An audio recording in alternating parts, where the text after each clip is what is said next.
Hi guys, this is Mike from Ohio, back for part 2 of my series where I'm trying to bow hunt this year on basically no budget.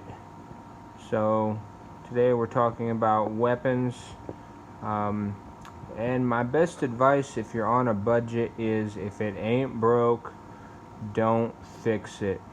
Okay, I did not hunt last year. This year I'm getting back to it.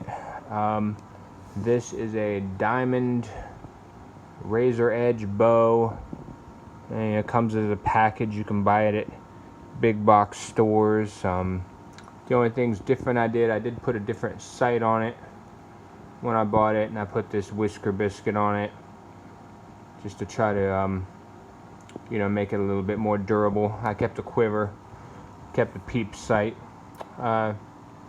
but the big thing is you just don't change this stuff. If it worked, don't change it and you will save money. If you don't have a bow yet, well, you've got to spend at least some money there, but go used. Get yourself a decent used bow. A lot of times people just get rid of the old stuff because they want something different, not because there's anything wrong with it. This modern equipment is real reliable. A couple things to note.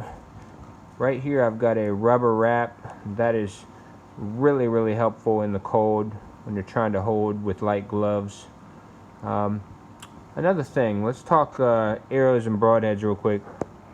So you do need good arrows, and you do need reliable broadheads. You don't want to get something cheap and have like a broadhead fall apart inside a deer, and then you're trying to clean it out with a broadhead inside or something.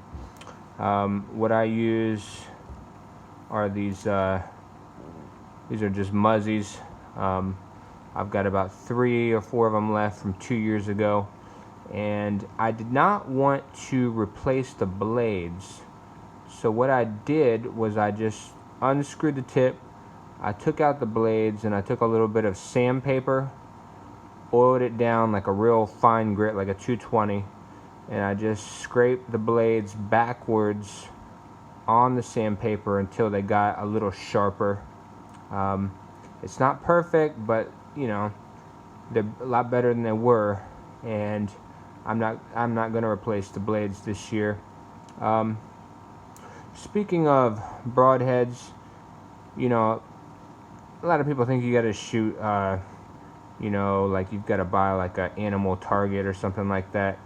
Let me show you something real quick. With broadheads, you want to at least shoot them occasionally so that you know that they're spot on the same spot as your field points. If you don't have the money for a foam broadhead target, which I do not, definitely at this time, what you can do is just take a cardboard box and fill it up with cardboard like this, just as much as you can stuff into a box, and you can shoot into that with the broadhead just to test it, make sure it's on, make sure adjust your sights if needed. And what you do is you shoot it into there, and then it'll be stuck inside.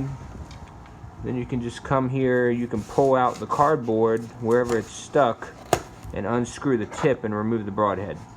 So that's a quick way. If you just want to do a little bit of broadhead shooting, that's a good way to do it, and it's cheap, or no budget at all, friendly. So anyway, that's my advice. If you're really on a budget, don't fix it unless it's broke. Stick with something proven, and make a homemade target. Thanks guys, talk to you soon.